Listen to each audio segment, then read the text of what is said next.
দেখছেন কেমন আমের মুকুল এসছে। দেখুন এই এই যে ছোট আম, আর এদিকে ফুল ফুটে গেছে।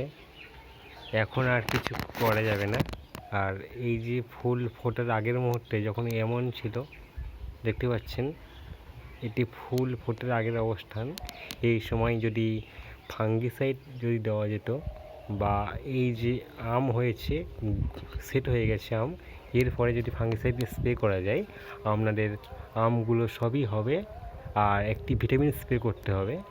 আর যখন ফুল ফুটবে সেই সময় কিচ্ছু স্প্রে করা যাবে না। এটা হচ্ছে রুলস। এই নিয়ম মেনে চললে আপনাদের আম গাছে প্রচুর সংখ্যক আম হবে। আর আরেকটি জিনিস দেখাই, এই যে আম হয়েছে দেখুন।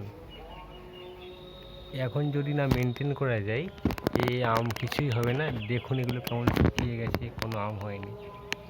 আর জল স্প্রে করলেও ভালো, কিন্তু এখন যেহেতু ফুল ফুটে গেছে, এখন আর কিছু করা যাবে না সেইভাবে। দেখতে পাচ্ছেন গাছ ভরে কেমন মুকুল এসেছে দেখুন। আর এই শিশিরে একটু প্রবলেম হয়ে থাকে,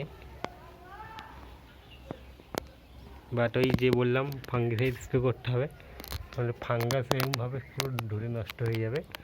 আরও এক জায়গায় দেখাই, দেখুন কেমনভাবে শুকিয়ে গেছে, এখানে সেট হয়েছে। এবারে এখানে যদি ভিটামিন স্প্রে করা যায়,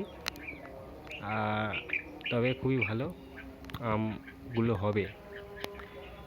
ধন্যবাদ বন্ধুরা, আবার নেক্সট আপডেট দেব।